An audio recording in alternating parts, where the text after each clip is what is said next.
Bismillahirrahmanirrahim. Assalamualaikum warahmatullahi wabarakatuh. Perkenalkan, nama saya Ikhwanul Khair, NIM D0211811023.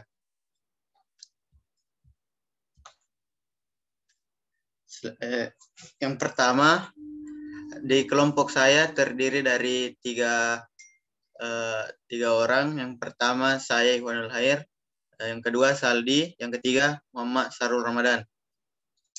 Baik, kita langsung saja di materi PLTBM di Indonesia.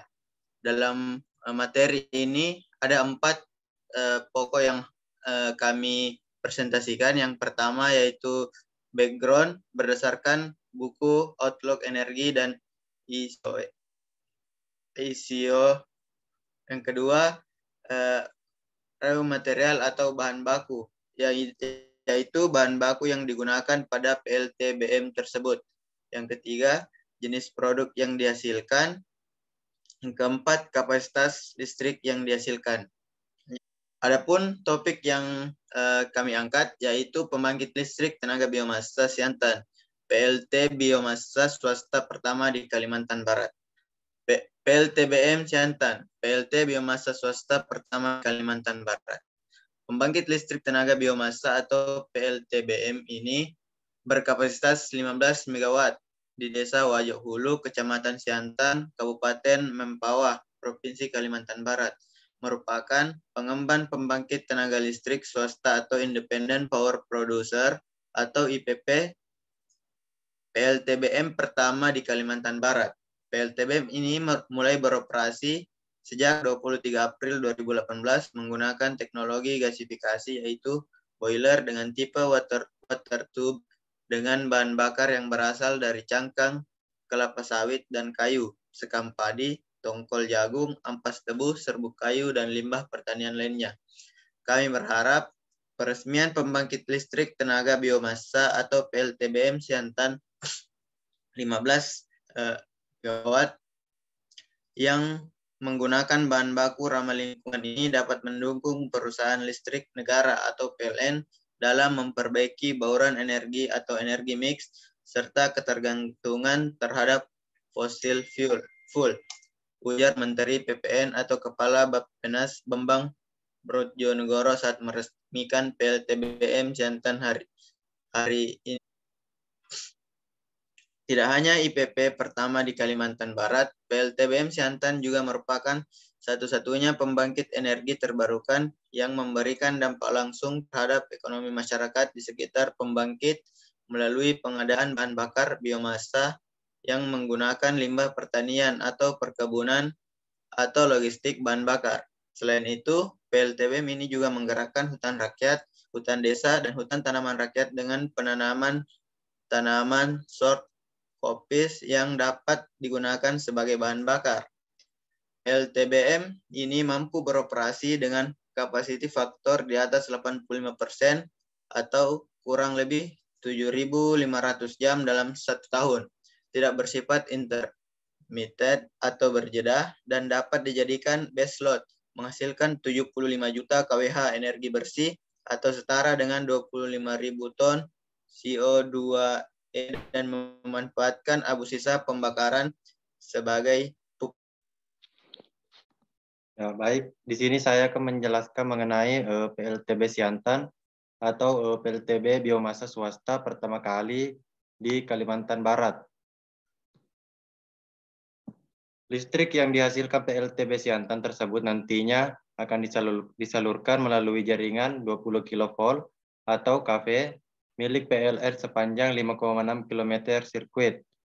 Dari titik interkoneksi gardu induk atau GI Siantan ke sistem Katulistiwa. Saat ini sistem Katulistiwa melayani pelanggan PLN di Pontianak, Kuburaya, Mempawah, Singkawang, Pemangkat, Sampan, dan Bangkayan. Dengan daya mampu rata-rata 341 MW dan beban puncak rata-rata mencapai 294 MW. Perjanjian jual beli listrik atau PJBL antara PT Reski Perkasa Sejahtera Lestari selaku pengembang PLTM Siantan dan PT PLN Persero telah ditandatangani pada 5 September 2016. Pada kesempatan lain, Direktur Jenderal Energi Baru, Terbarukan dan Konversi Energi, Rida Mulyana mengungkapkan bahwa hadirnya PLT berbasis bioenergi tidak saja memberikan pengaruh positif bagi masyarakat sekitar, tetapi juga bagi PT PLN atau Persero. Hadirnya PLT berbasis bioenergi telah terbukti meningkatkan akses masyarakat terhadap energi yang akan mendorong peningkatan kualitas hidup dan perekonomian melalui industri kecil atau rumah tangga. Sedangkan bagi PT PLN atau Persero akan berkontribusi pada peningkatan capaian target energi terbarukan. Pada bauran energi listrik PT PLN atau Persero dengan harga yang efisien sekaligus meningkatkan rasio elektrifikasi nasional, ungkapnya.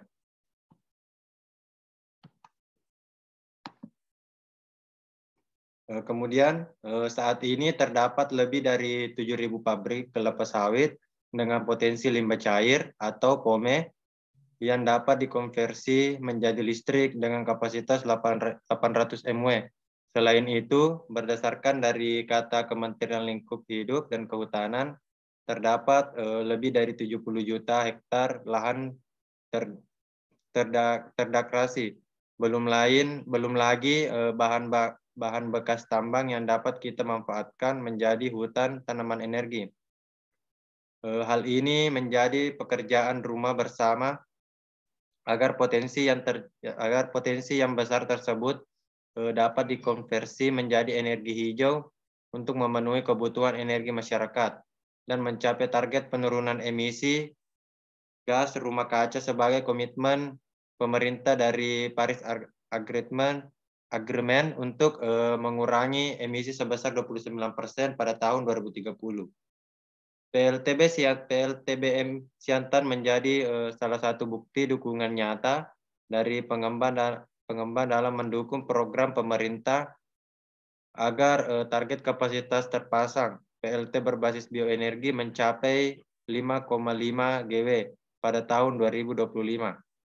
Dengan tetap memperhatikan pengaruh positif ekonomi, masyarakat, dan penurunan emisi gas rumah kaca. Saya sangat mengapresiasi upaya PT Reski Perkasa Sejahtera Lestari, Pungkas Rida atau RWS.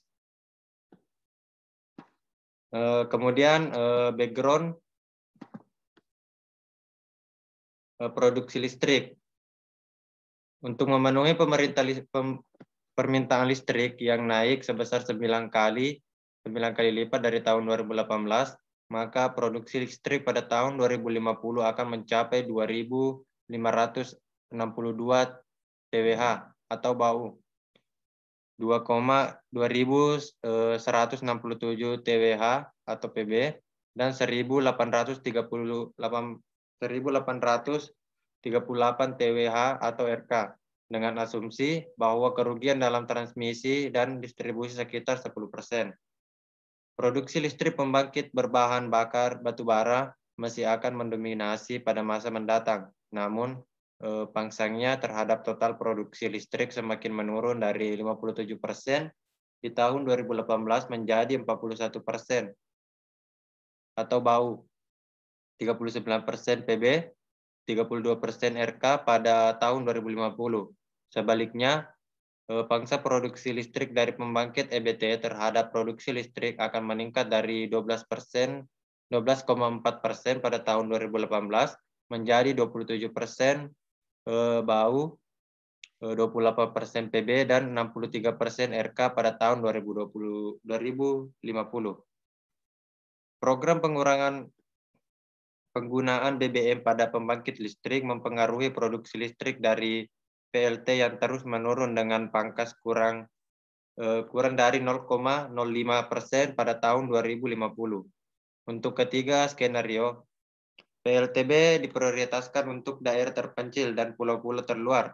Produksi listrik per jenis energi untuk ketiga skenario dapat dilihat pada gambar berikut. Nah, ini merupakan produksi listrik per jenis energi.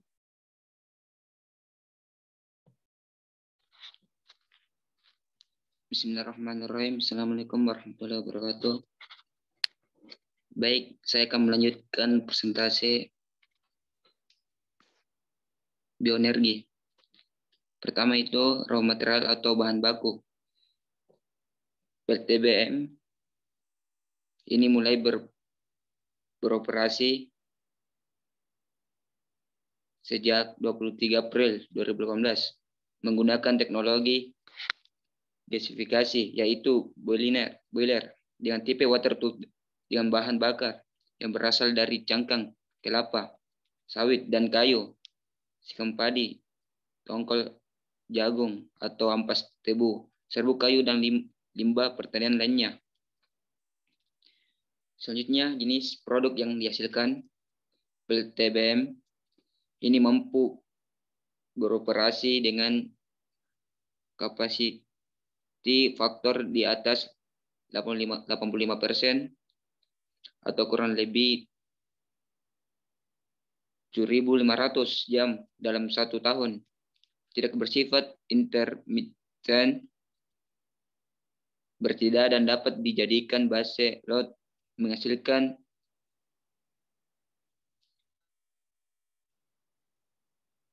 7.500 kWh energi bersih atau setara dengan 205.000 ton CO2e dan memanfaatkan abu sisa pembakaran sebagai pupuk. Listrik yang dihasilkan PLTBM Siantan tersebut nantinya akan disalurkan melalui jaringan 20 kV dalam kurung KV milik PLN sepanjang 5,6 km sirkuit KMS dari titik interkoneksi gardu induk GI Siantan ke sistem Khatulistiwa. Saat ini sistem Khatulistiwa melayani pelanggan PLN di Pontianak, Kubu Raya, Mempawai, Engkawang, Pemangkat, Sambas, dan Bengkayang, atau dengan daya mampu rata-rata 341 MW dan beban puncak rata-rata mencapai 294 MW.